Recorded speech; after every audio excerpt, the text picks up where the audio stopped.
এই জায়গাটা বাংলাদেশেই, কিন্তু দেখলে মনে হবে মালদ্বীপ। আজকে আমরা চলে এসেছি দারুচিনি দ্বীপে।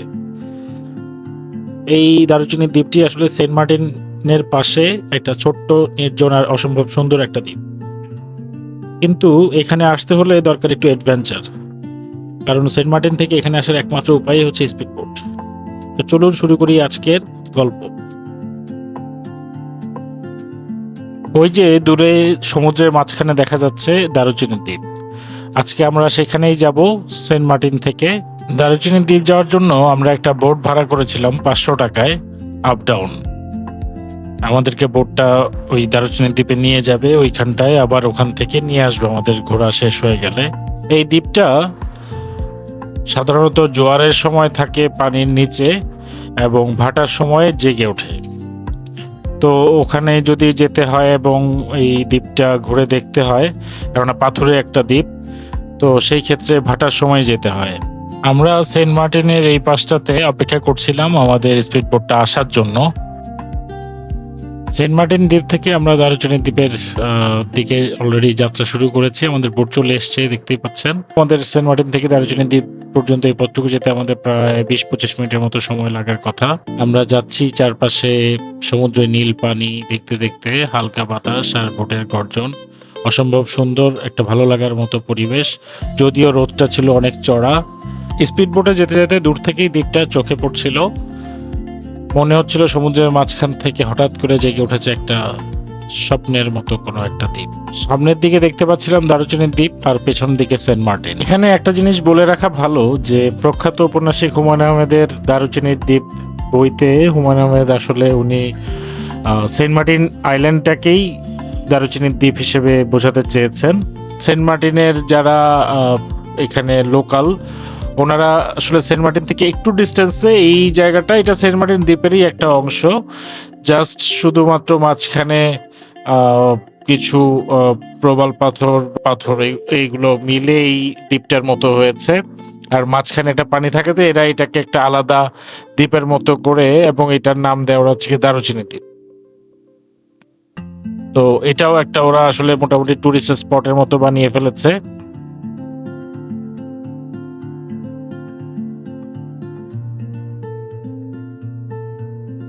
এই দ্বীপে আসলে কোনো থাকার মতো কোনো ব্যবস্থা নেই, কোনো রিসোর্ট নেই।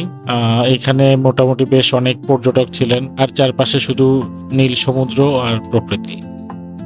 মাঝখানে প্রবাল পাথর, চারিদিকে স্বচ্ছ নীল পানি। পানিগুলো সমুদ্রের এতটাই পরিষ্কার যে নিচে, যদিও যেহেতু গভীরতা খুব বেশি না, নিচের দিকের পাথরগুলো দেখা যাচ্ছিল। আর আজকে আকাশটাও একদম পরিষ্কার।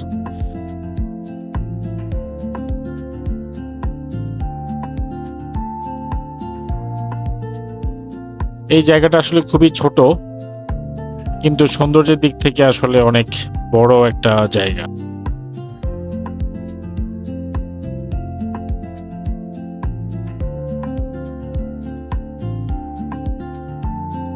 দ্বীপে নামার পর মনে হলো এখানে আসলে সময়টা যেন খুব আস্তে আস্তে চলে। আমরা হেঁটে হেঁটেই পুরো দ্বীপটা ঘুরে ঘুরে দেখার চেষ্টা করছিলাম এই পাথুরে জায়গাগুলোর উপর দিয়ে, যদিও হাঁটতে খুব কষ্ট হচ্ছিল। আর পাথরগুলো অনেক অনেক জায়গায় খুব একটু ছাড়া ছাড়া ভাবে ছিল, মানে যে কোনো সময় পিছলায় পড়ে যাওয়ার মতো একটা সিচুয়েশন। তো খুব সাবধানে হাঁটতে হচ্ছিল। আমরা দ্বীপের চারিদিকে বিভিন্ন রকমের ছোট ছোট প্রবাল, শামুকের খোলস আর ঢেউয়ের শব্দ শুনছিলাম। ফটো তোলার জন্য এটা খুব পারফেক্ট একটা স্পট। ড্রোন শট নিতে পারলে তো খুবই অসাধারণ।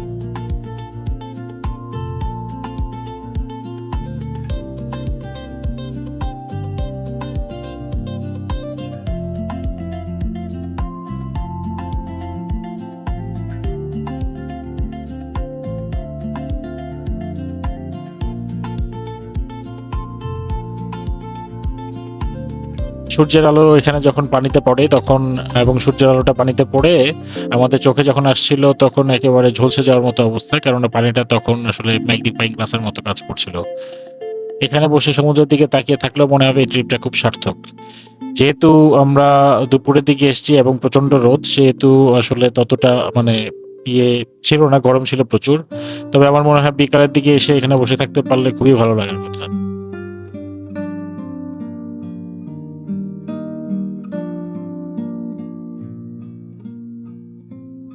দারুচিনি দ্বীপের সবচেয়ে বড় সৌন্দর্যই হচ্ছে নির্জনতা। এখানে কোনো শহরের কোনো শব্দ নেই, কোনো কোলাহল নেই, ট্রাফিক নেই। শুধুমাত্র আমরা আর প্রকৃতি। এই জায়গায় দাঁড়ালেই মনে হবে যে প্রকৃতির তুলনায় আমরা আসলে কতটুকু ক্ষুদ্র। মাথার উপরে বিশাল অসীম আকাশ আর চারিদিকে নীল সমুদ্র।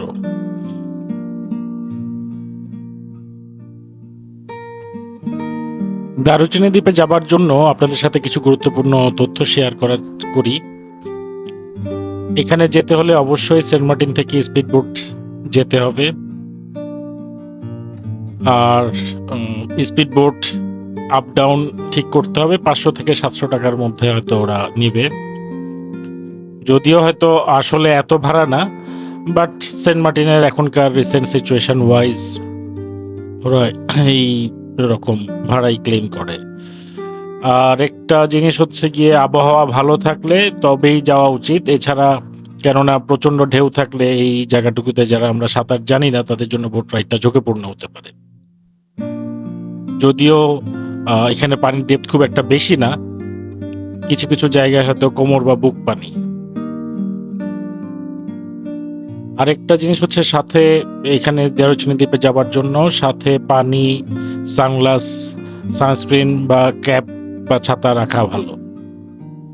যেহেতু এখানে কোনো রকমের ঘর বাড়ি, কোনো ছাউনি, কোনো গাছপালা নেই, তো সেহেতু ছায়া পাওয়ার কোনো রকম এরকম দুপুরের কড়া রোদে ছায়ার কোনো সম্ভাবনা নেই, তাই সাথে জিনিসগুলো রাখলে ভালো হবে। আর এখানে পানি পাওয়ার কোনো উপায় নেই, সো সাথে পানির বোতল রাখা ভালো।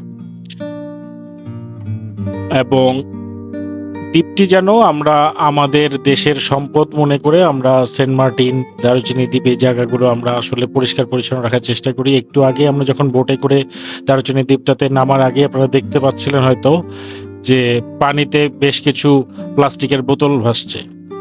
সো এই ব্যাপারগুলো আমাদের মতোই কেউ না কেউ আসলে এই কাজগুলো করেছেন, যার কারণে এই জিনিসটা মানে সমুদ্রের পানিটা দূষিত হতে পারে। সো আমাদের নিজেদের সম্পদ, নিজেদের প্রকৃতি পরিবেশ রক্ষা করার জন্য আমাদের নিজেদের কি সচেতন হওয়া উচিত।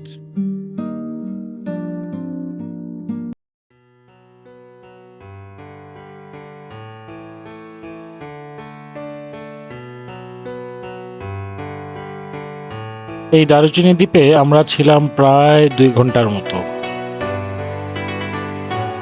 2 ঘন্টায় আমরা দারুচিনি দ্বীপের বিভিন্ন জায়গা ঘুরে ঘুরে দেখছিলাম।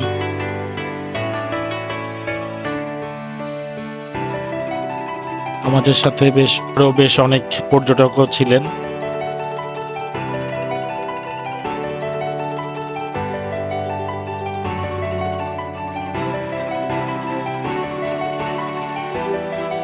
সমুদ্রে যখন প্রচন্ড জোয়ার চলে তখন এই দারুচিনির দ্বীপটা একেবারেই পানির নিচে চলে যায়। তবে যারা সেন্ট মার্টিনের লোকাল তারা বোট ছাড়াও এমনিতেই হেঁটে বা সাঁতার কেটে চলে আসতে পারেন।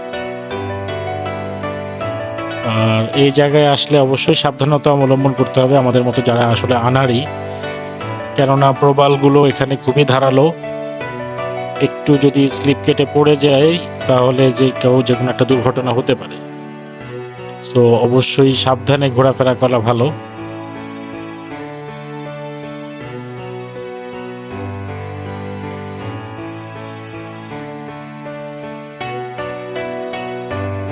যদি আপনি প্রকৃতি ভালোবাসেন আর সাথে একটু নির্জনতা আর সমুদ্রের ঢেউয়ের শব্দ, তাহলে দারুচিনি দ্বীপটা আপনার জন্য মাস্ট ভিজিট একটা জায়গা। আমাদের এবার ফেরার পালা দারুচিনি দ্বীপ থেকে আবার সেন্ট মার্টিনের দিকে। আমাদের আজকের এই ভিডিওটা যদি আপনাদের ভালো লেগে থাকে তাহলে লাইক, কমেন্ট, শেয়ার এবং এরকম আরও ট্রাভেল ব্লগের জন্য আমাদের চ্যানেলটি সাবস্ক্রাইব করে আমাদেরকে সাপোর্ট করতে ভুলবেন না। দেখা হবে পরের কোনো অন্য নতুন কোনো জায়গায় নতুন কোনো সময়। ততক্ষণ পর্যন্ত ভালো থাকবেন, তো থাকবেন। আল্লাহ হাফেজ।